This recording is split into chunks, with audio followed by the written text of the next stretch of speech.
Olá, pessoal, bom dia. É a professora Kelly, então vamos lá para a aula de geografia. Hoje vamos falar um pouco da questão da cartografia. Então, a cartografia é a ciência que representa o espaço geográfico, né, por meio de cartas, de mapas, o próprio globo terrestre, né? Então, essa parte da representação, né? Então, a cartografia, se nós pararmos para pensar, ela não é só uma ciência, ela também é uma arte. E como uma arte, uma obra de arte está sujeita aí às interpretações, organizações do pensamento e tudo mais, tá bom? O profissional que trabalha com a confecção de mapas, ele é chamado de cartógrafo. Só para a gente saber uma curiosidade, tá? Então, o que nós primeiramente temos que pensar, né? Você não consegue representar o planeta fielmente. Por quê?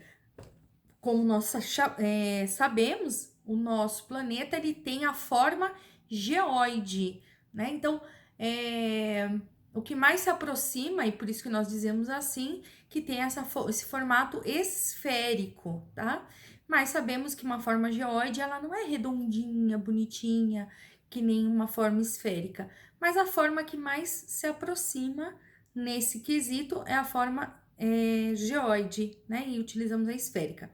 Bom, então, no primeiro mapa que nós vamos ter conhecimento dentro aí dessa história da cartografia, ele foi criado aproximadamente em 2300 anos antes de Cristo, lá na Babilônia. Ele foi feito em um pedaço de argila, né? Ou seja, um tijolo, podemos dizer assim, para melhor compreensão, tá? Ele foi o mapa de Garsur, né? Ele foi criado na Suméria, né? Feito aí num pedaço de argila. Ele representava aquela região da Mesopotâmia e nesse pedaço dessa argila vai aparecer bem a questão dos rios Tigre e Eufrates, né? Essa região hoje é conhecida como Iraque, só para sabermos de que região aí que nós estamos falando, que nós estamos tratando, tá bom? Bom, e aí vai ocorrendo a evolução e nós vamos ter o mapa de Erastóstenes, né? Erastóstenes, aproximadamente em 200 a.C., né? Ele foi uma pessoa muito engajada, ele tinha muito conhecimento nessa questão matemática, né? Então ele cria um mapa, uma representação do mapa, onde nós vamos ter os continentes até então conhecidos, que era a Europa, a Ásia e a África. Claro que não no formato perfeito, bem aproximado do que temos hoje, mas ele já tinha toda essa noção, né? E isso ele desenvolveu cálculos matemáticos, utilizou a questão da astronomia, né, dos astros, para confeccionar e representar aquele espaço, tudo que ele conhecia. Então, já nessa época, ele já afirmou, né, como eu já disse, eu cheguei a falar isso para vocês quando nós estávamos tendo aula presencial, ele afirmou que a Terra é esférica, através de todos os cálculos matemáticos, a projeção da luz e das sombras, né? Então, ele já disse nessa época. Então, nessa época, nós podemos dizer que a geografia era uma geografia descritiva, que por onde ele ia passando, ele apontava o que estava vendo. Então, vamos supor, estou indo pela Avenida Aricanduva, estou vendo que ao meu lado esquerdo tem um monte com uma floresta, ao meio tem um rio, enfim, né? Então era descritiva, ele ia dizendo: olha, ali tem um montão de areia, ali tem um rio, ali tem uma serra, e por aí vai, né? Então a geografia ela tinha essa característica, tanto que a geografia Lá atrás, a primeira geografia, logo no início, era chamada de geografia descritiva, porque ia se descrevendo o que se estava vendo para depois, né, se projetar, fazer a questão, a elaboração de mapas, né? Então, tinha-se a noção do que aparecia naquele contexto, naquele espaço, mas não tão preciso, claro, como vamos ver através da evolução que temos hoje. Mas graças a esses caras do passado que eu estou falando para vocês, é que nós vamos ter toda a tecnologia hoje ao nosso favor, como eu vou falar para vocês ao final do vídeo, tá bom? Então, depois de Eratóstenes, nós vamos ter aproximadamente em 150 depois, né? Nesse caso já é depois de Cristo, Cláudius Ptolomeu. Ele foi um matemático, astrônomo, geógrafo, astrólogo e ele vai criar o primeiro mapa onde já irá aparecer a questão das coordenadas geográficas, né? Então, ele vai criar o primeiro mapa Ptolomeu. Ele era um grego que vivia ali na região do Egito, né, mais precisamente em Alexandria, e através de todos esses estudos matemáticos e astronômicos que ele fez, ele criou o próprio mapa mundi, do que ele tinha de visão daquela época, com os conhecimentos que ele tinha daquela época. E ali já vai aparecer a latitude. A palavra latitude vem do latim, de latus, que significa amplidão, tá bom? É mais uma curiosidade para nós sabermos. E já nessa época, por conta dessa questão dos ângulos matemáticos, da projeção luz e sombra, que também ele já tinha trazido esse conhecimento lá de Eratóstenes, ele afirma, né? Já tinha certeza, porque Eratóstenes já tinha afirmado que a Terra era esférica. E ele sim, ele vem e reafirma: a Terra é redonda, né? Então, não tem como a Terra ser plana. Tá bom, gente? Bom, aí agora nós vamos entrar rapidamente para entendermos essa questão na Idade Média.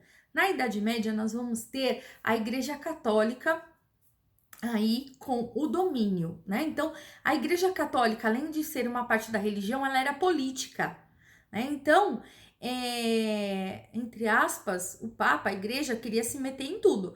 E como eles mandavam em tudo, né? Até, por exemplo, se houvesse conflitos e guerras, quem intervinha nessa situação era o Papa. Então, a igreja, ela não queria que as pessoas tivessem um senso crítico. Por quê? Se você não sabe criticar no sentido de questionar, de argumentar, de querer buscar respostas para situações, é muito mais fácil de eu conseguir fazer o quê? Manipular, dominar as pessoas segundo os dogmas que eram impostos pela igreja lá atrás, nessa época da Idade Média, né? Então, era a forma deles controlarem. Então, nessa época, eles colocam por terra todos esses mapas que já tinham sido desenvolvidos lá atrás, né? Então, se a gente for ver, putz, o mapa de Cláudio Ptolomeu, cara, já tinha latitude, né? Então, é meio que tem vamos dizer assim, um retrocesso nessa questão dos mapas. Então, nós vamos ter, nessa época, o que é chamado mapa OT, né? Que ele é um mapa redondo, né? Cortado pelo mar. Ele vai ter 3 partes de terra, que representa a Ásia, a África e a Europa, que eram as porções de terra que se tinha conhecimento até então, né? E no meio desse mapa vai ser cortado pelo mar Mediterrâneo. E uma outra curiosidade: o centro desse mapa é Jerusalém, né? Então, mostrando essa questão da igreja, que o centro era Jerusalém e, e as demais localidades. Então, ele não tinha a perfeição que nós vamos encontrar depois, tá bom? Para ficar mais fácil de vocês acompanharem, é só vocês baixarem o material que está aí na plataforma Teams, tá? Que tem aí as imagens que infelizmente eu não tenho como mostrar aqui para vocês, tá bom? E aí uma outra coisa muito interessante nesses mapas da Idade Média.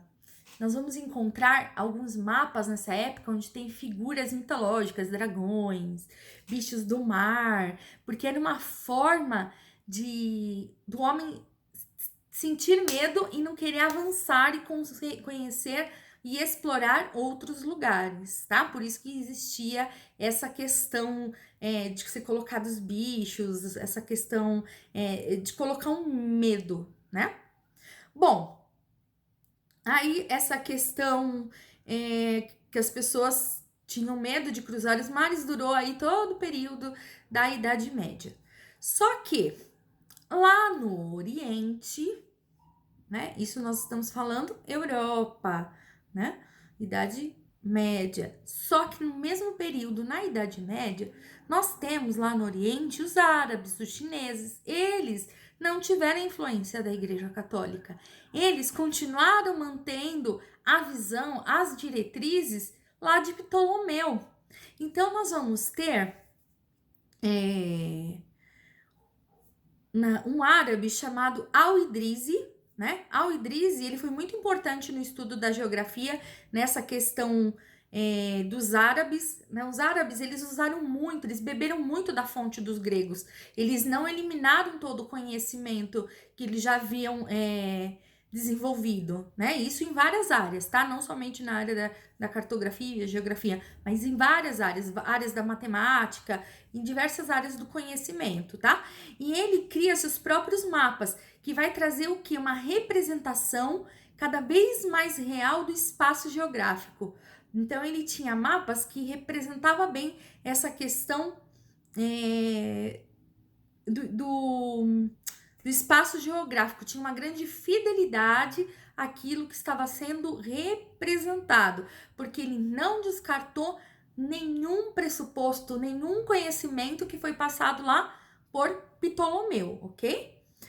Bom, aí também nós vamos ter os chineses, que também não descartaram, eles mantiveram a ideia, e aí nós vamos ter Minhun Xintun, em mais ou menos 1389, tá? Que ele representa aí com riquezas de detalhes essa região no qual ele habitava. Os mapas dele tinham riquezas de detalhes, inclusive com coordenadas geográficas e tudo mais, tá? Então, Al-Idrisi é aproximadamente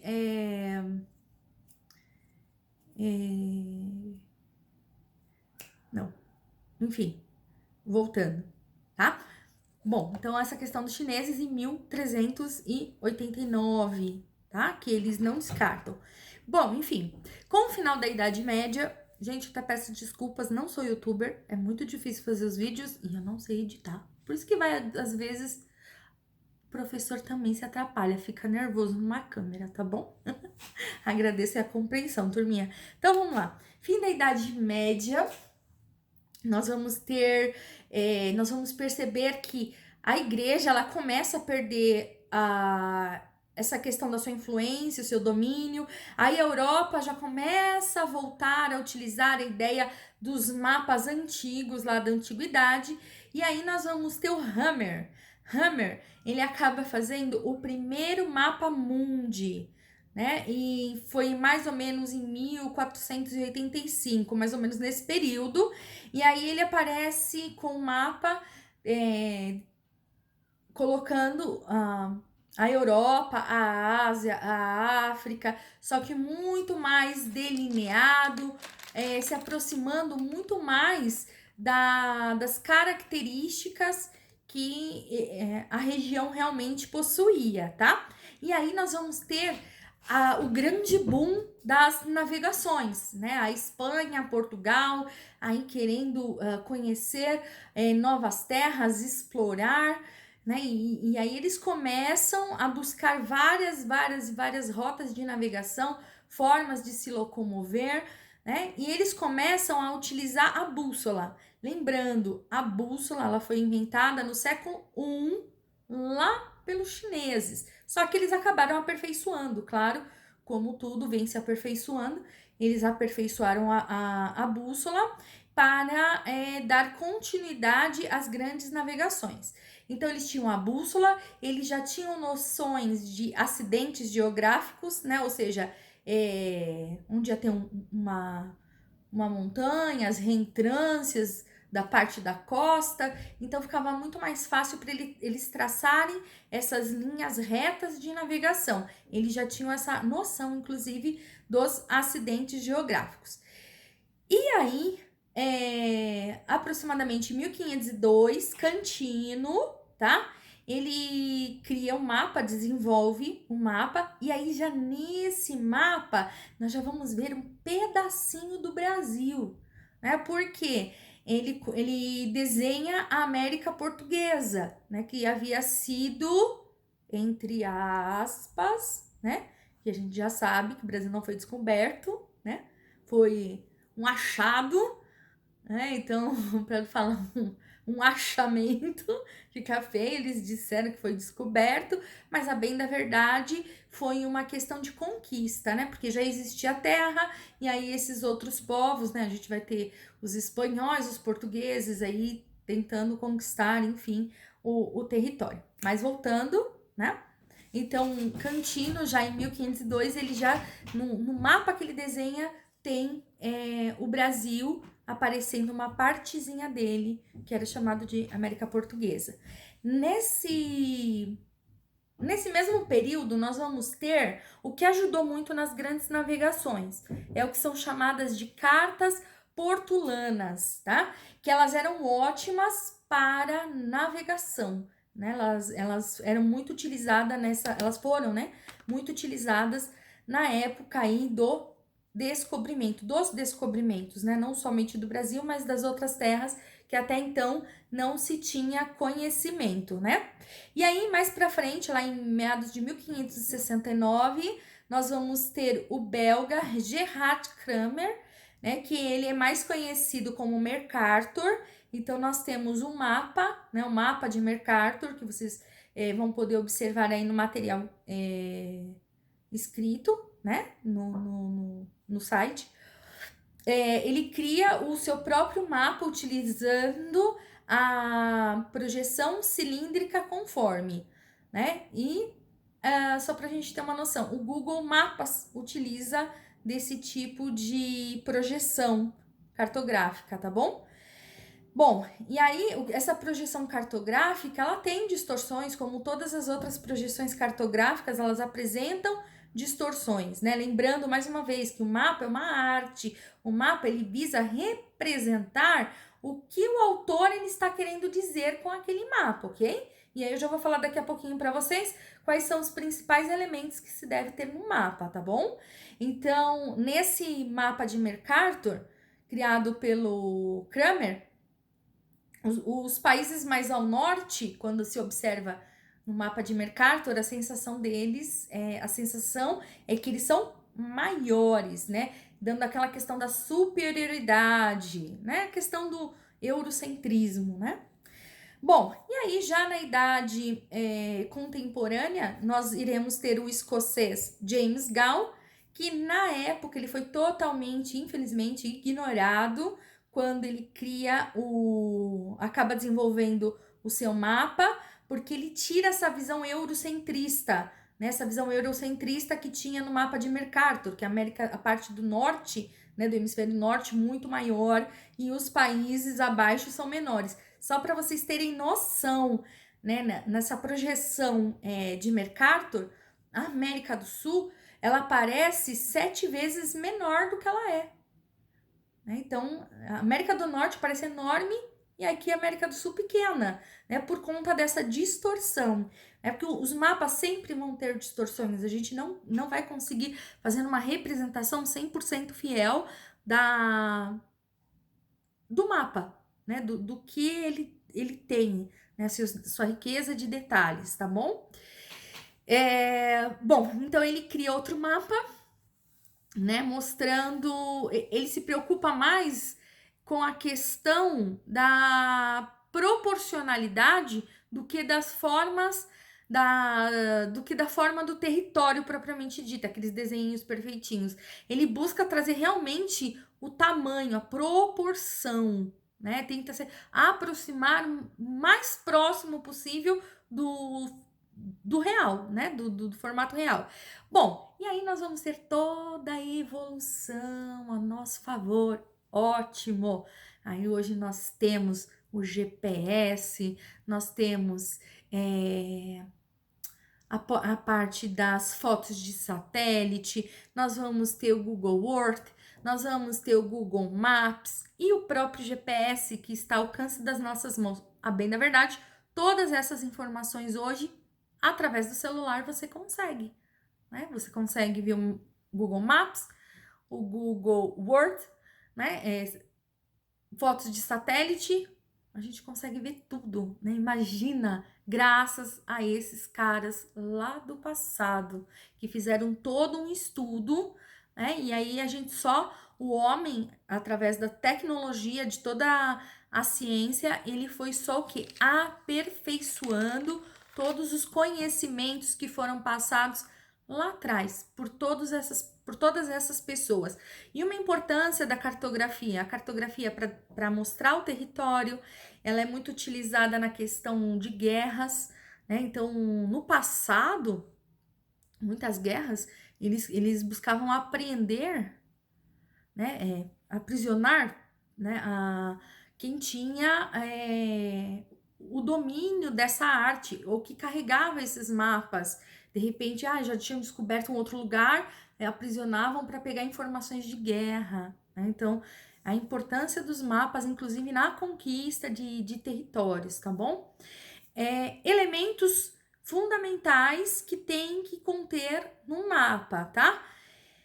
Então, ou seja, são obrigatórios. Tem que ter um título. Esse título ele tem um tema, um assunto, uma localidade, enfim, o que aquele mapa ele vai representar? Ele tem uma temática, tá?